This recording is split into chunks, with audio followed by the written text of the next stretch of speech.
this doesn't depend whether they call themselves Christian or anti-Christians. A man like Nietzsche, for instance, calls himself anti-Christian, but he is the son of a Christian minister. He was the son of a Christian minister, and in one moment he acknowledges this. He says about the preachers and priests whom he attacks all the time in the most aggressive way, they have blood of my own blood. He knew that in him there was the Christian blood, although it turned against Christianity.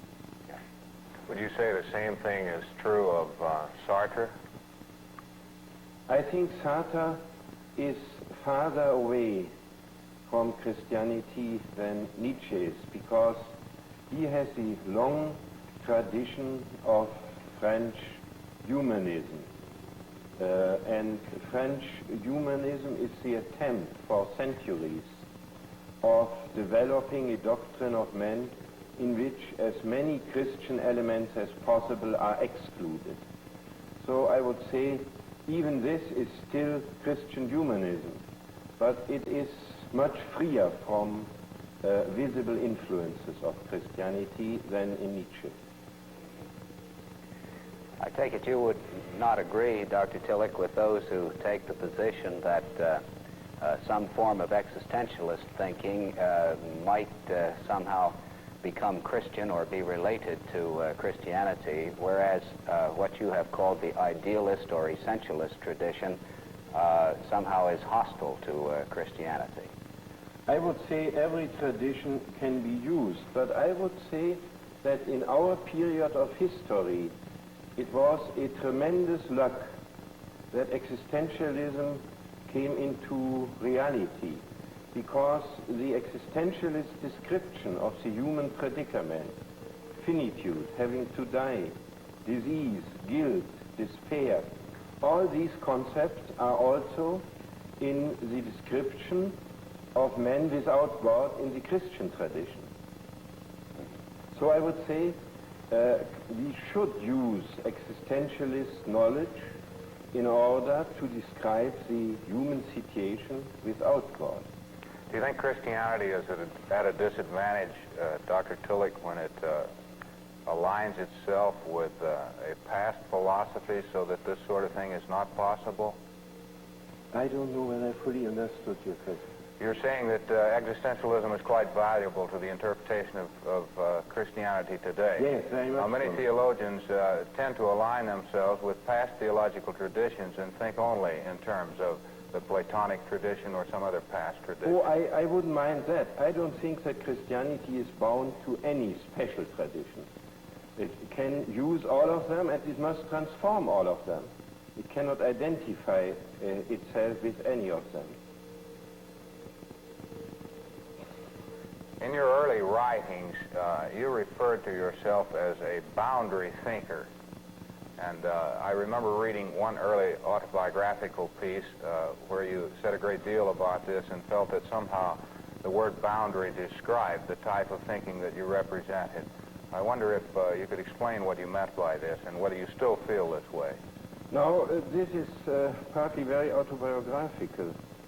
It says that in my whole development, I was sometimes a professor of philosophy, sometimes a professor of theology, and even sometimes a professor of social education. Now this means I do not belong to one of these realms unambiguously. And when I, for instance, came to Frankfurt am Main, where I was professor of philosophy, I became more theological.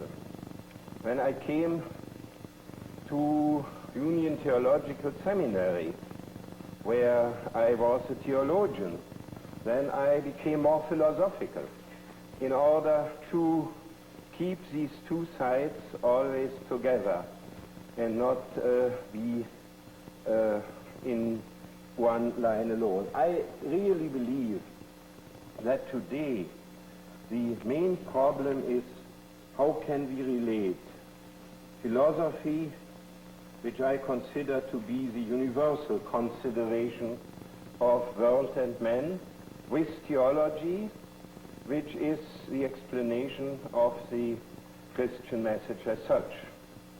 And so the boundary line is the boundary line between a universal understanding of the human situation and the special Christian message. Are there other ways, Dr. Tillich, in which you would describe yourself as a boundary theologian or a boundary type thinker? I would say a boundary type man, not only theologian and not only thinker. For instance, in a autobiographical sketch, which will be printed in paperback very soon, there I speak of the boundary line of land and ocean. I prefer to stay at the boundary line of land and ocean. And my old age home is therefore in a resort place, East Hampton, or the boundary line between country and city. I am very much fascinated by the city, cannot live without it, but after a certain time I must be in the country.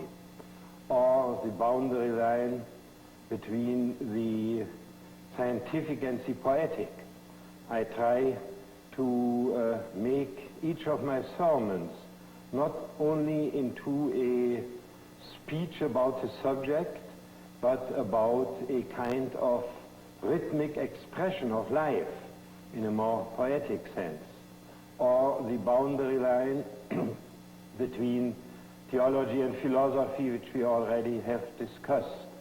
Or the boundary line between religion and culture generally, or if you want the other formula, between church and world. All these boundary lines are the place where I feel at home, and therefore perhaps I was able to stand my emigration and to go from Europe to America, and then sometimes back to Europe and back to America, being even in this respect on the boundary line. And I believe that the favored place for understanding is a boundary line, but of course you have to pay the price. The favored place for living is in the middle of the country, but there I never could stay for a long time. We have been visiting with Dr. Paul J. Tillich, distinguished philosopher and theologian and member of the faculty, Harvard Divinity School, Harvard University, and his guests, Dr. Robert C. Johnson and Mr. Walter E. Wiest. In part 2 of this series, Dr. Tillich and his guests discuss philosophy of life. This program was produced in the studios of station WQED in Pittsburgh. And from the minds of those who enter in, this gift is given, and this, our heritage.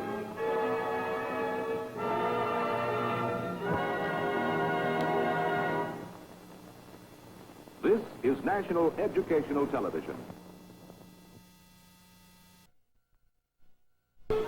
We each may choose the best of what has gone before, the best of that which lives today, to fashion us a team. And from the minds of those who enter in, this gift is given us, ours still to give and yet to keep. A gift of value great with life itself. And this, our heritage.